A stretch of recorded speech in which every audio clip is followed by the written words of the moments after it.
నమస్తే. వెనిజులా దేశంపై అమెరికా చర్యపై ప్రపంచవ్యాప్తంగా పెద్ద చర్చ జరుగుతుంది. వెనిజులా అధ్యక్షుడు మదురో దంపతులను అమెరికా అరెస్ట్ చేసిన విధానం కూడా పెద్ద ఎత్తున విమర్శలు కూడా వస్తున్నాయి. ఇందులో భాగంగా తెలంగాణ రాష్ట్రంలో కూడా అన్ని రాజకీయ పార్టీలు కూడా ఈ అంశాన్ని కూడా వ్యతిరేకిస్తున్నాయి. మరి సిపిఎం పార్టీ వర్షన్ ఏందో తెలుసుకునే ప్రయత్నం చేద్దాం. తెలంగాణ సిపిఎం పార్టీ రాష్ట్ర కార్యదర్శి జాన్ వెస్లీ గారు ఉన్నారు. ఎట్లా చూస్తున్నారు? ఒక దేశాన్ని మరొక దేశ అమెరికా అగ్రరాజ్యంగా పేరున్న అమెరికా ఈరోజు వెనిజులా సంబంధించిన అధ్యక్షుని దంపతులను కూడా అరెస్టు చేశారు. వివిధ రకాల చర్యలు కూడా తీసుకుంటారు. ఏం చెప్తారు? అమెరికా అధ్యక్షుడు ప్రపంచ పోలీసు లాగా వ్యవహరిస్తూ ఉన్నాడు. అన్ని దేశాలు తాను చెప్పినటువంటి దానికి అనుగుణంగానే ఉండాలా, తాను ఏ దేశాన్నైనా దోపిడీ చేసుకోవడానికి అవకాశాలు కల్పించాలా, వ్యతిరేకంగా ఉంటే ఆ దేశాల మీద దాడులు చేస్తాం, నిర్బంధిస్తాం, దేశ అధ్యక్షుల్ని కూడా అరెస్టులు చేసి మా దేశంలో విచారణ జరిపి శిక్షిస్తామని చెప్పి హెచ్చరిస్తూ వెనిజులా దేశ అధ్యక్షుడు మదురోను ఆయన భార్యని అర్ధరాత్రి దాడి చేసి బేడీలు వేసి కళ్ళకు నల్ల బట్టగట్టి నిర్బంధించి న్యూయార్క్ తీసుకెళ్ళాడు. అక్కడ ఇప్పుడు విచారణ జరుపుతానని అంటున్నాడు. ఈ దేశంలో ఉండేటటువంటి మొత్తం చమురంతా కూడా నాణ్యమైన చమురు, ప్రపంచంలోనే ఎక్కువ చమురు అక్కడ ఉంది. దాన్ని శుద్ధి చేయడానికి ఎక్కువ ఖర్చు కాదు. ఆ దేశంలో కార్పొరేట్ సంస్థలు దోపిడీ చేసుకోవడానికి ఆ దేశం అనుమతి ఇవ్వడం లేదు. ఆ దేశం మొత్తం చమురు సంస్థలంతా కూడా జాతీయం చేసింది. అది ప్రభుత్వం ఆధ్వర్యంలో ఉంటుంది.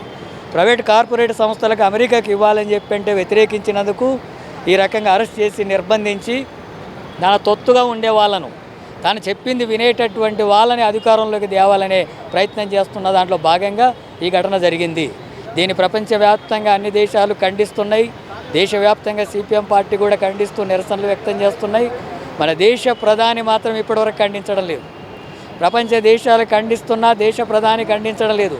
ఈ దేశాన్ని 200 సంవత్సరాలు బ్రిటిష్ సామ్రాజ్యవాదం పరిపాలిస్తే దానికి వ్యతిరేకంగా అనేక బలిదానాలు, త్యాగాలు చేసి దేశ స్వాతంత్రం తెచ్చుకున్నటువంటి మన దేశం ఏ దేశం మీద కూడా ఇంకో దేశం దాడి చేయడాన్ని వ్యతిరేకించాలా, సామ్రాజ్యవాదానికి వ్యతిరేకంగా మన దేశం నిలబడాలా.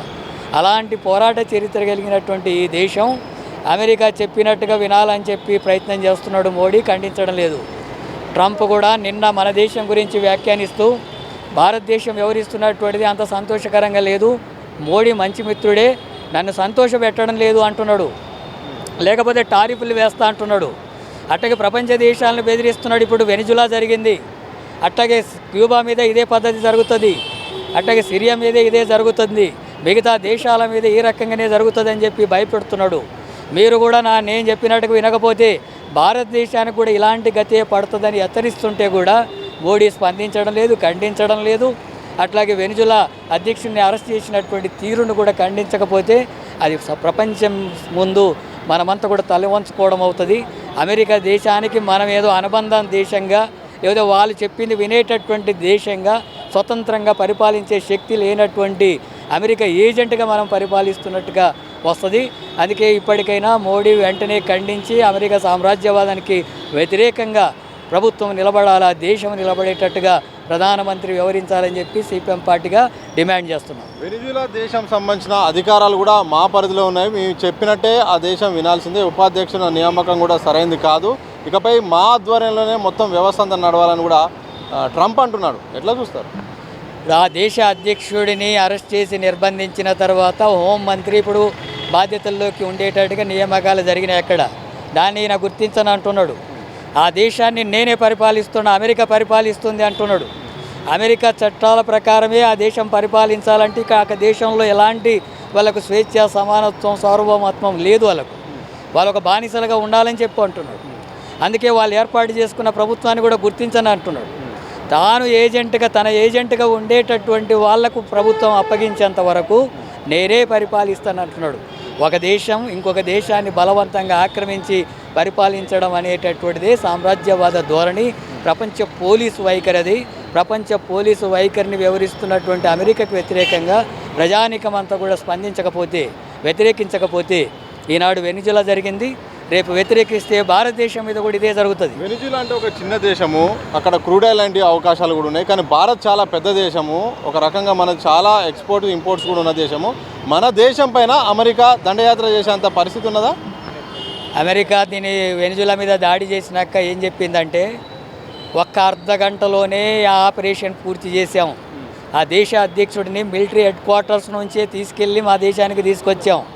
ప్రపంచంలో ఇంకే దేశమైనా ఈ రకంగా చేసే శక్తి లేదు, మాకు మాత్రమే ఉంది అనేటటువంటిది ఆ యుద్ధ ఆయుధాలని కానీ సామగ్రిని కానీ యుద్ధ నౌకలు యుద్ధ విమానాలు తన చేతిలోనే ఉన్నాయి, సంపద తన చేతుల్లోనే ఉంది. అందుకే మేము ఏం చెప్పినా కూడా ప్రపంచమంతా విరాలనే వైఖరి ఉంది. మనది పెద్ద దేశమే, ఎక్కువ జనాభా కలిగినటువంటి దేశమే. పరిపాలించేటటువంటి వాళ్ళు ట్రంప్కు ఏజెంట్గానో వాళ్ళకు అనుకూలంగానే వివరించగలిగితే దేశం దెబ్బతింటుంది కదా. ఎదిరించగలిగినటువంటి సత్తా ఈ దేశానికి ఉంది. ఈ దేశ పౌరులకు అలాంటి పౌరుషం కూడా ఉంది. కానీ పాలించేవాడే మెతక వైఖరి అనుసరిస్తే ఆ దేశానికి ఎంత శక్తి ఉన్నా నిర్వీర్యమయ్యే అవకాశం ఉంటుంది. అందుకని ఇంత పెద్ద దేశం అనేటటువంటిది కాదు, దాన్ని వ్యతిరేకించి నిలబెట్టేటటువంటి నాయకుడు ముఖ్యం.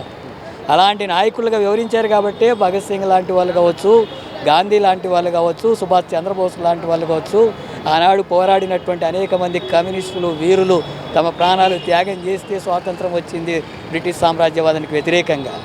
అలాంటి పోరాట చరిత్ర మన దేశానికి ఉంది. కానీ పరిపాలకులే లొంగిపోతే, పాలించే వాళ్ళే సామ్రాజ్యవాదానికి అనుకూలంగా వివరిస్తే, అట్ట వివరించినందుకే కదా 200 సంవత్సరాలు ఈ దేశాన్ని పరిపాలించారు. అప్పుడు కూడా పెద్ద దేశమే మనది, ఎక్కువ జనాభా ఉన్నటువంటి సంస్థానాలుగా ఉన్న దేశమే. అయినా సరే పరిపాలించగలిగిందంటే దాన్ని ఎదిరేగించేటటువంటి నాయకత్వం లేకపోవడం. అందుకని ప్రజలే త్యాగాలు చేసి ముందుకొచ్చి పోరాడాల్సిన పరిస్థితి వచ్చింది. చివరిగా చెప్పండి, భారత్తో పాటు మిగతా దేశాలు కూడా ఇంకొకసారి అమెరికాలోని వేరే దేశం కానీ ఇంకొక దేశం మీద ఇలాంటి చర్యలు తీసుకోకుండా ఉండాలంటే ఎలా వ్యవహరించాల్సిన అవసరం ఉంటుంది? సామ్రాజ్యవాద ధోరణి నశించాల. ఒక బలమైనటువంటి ఆయుధాలు కలిగి సంపద కలిగినటువంటి దేశం మిగతా దేశాలంతా కూడా తాను చెప్పినట్టుగా వినాలా, తన దోపిడీ చేయడానికి అవకాశాలు కల్పించాలనేటటువంటి వైఖరి మారాల. అది జరగాలంటే ఏ సామ్రాజ్యవాదులు కూడా మనల్ని స్వతంత్రంగా ప్రపంచానికి అలాంటి అవకాశాలు ఇవ్వరు. ప్రపంచ ప్రజలే, ప్రపంచ దేశాల ప్రజలే, ముఖ్యంగా వెనకబడ్డటువంటి దేశాల ప్రజలే ఈ సామ్రాజ్యవాదానికి వ్యతిరేకంగా పోరాడాల, అలాంటి ఆధిపత్యానికి వ్యతిరేకంగా పోరాడాల. ఇతర దేశాల మీద పెత్తనం చేసేటటువంటి వైఖరికి వ్యతిరేకంగా పోరాడుతున్నప్పుడే అలాంటి వైఖరి నశిస్తుంది, సామ్రాజ్యవాదం నశిస్తుంది. ఈ దేశం ఆ దేశం స్వతంత్రంగా పరిపాలించుకునేటటువంటి శక్తి వస్తుంది. ఏ చిన్న దేశమైనా వాళ్ళు స్వతంత్రంగా పరిపాలించుకోగలిగినటువంటి స్వేచ్ఛ ఉండాలంటే ప్రపంచ దేశ ప్రజలు ఇలాంటి సామ్రాజ్యవాద వైఖరిని వ్యతిరేకంగా నిలబడాల్సిన అవసరం ఉంటుంది. అది ముఖ్యంగా ఈ దేశానికి అవసరం. ఇది సామ్రాజ్యవాద ధోరణే అమెరికా మొత్తం అవలంబిస్తుంది. చిన్న దేశాలైనా పెద్ద దేశాలైనా స్వతంత్రంగా వ్యవహరించాల్సిన అవసరం ఉంటుంది.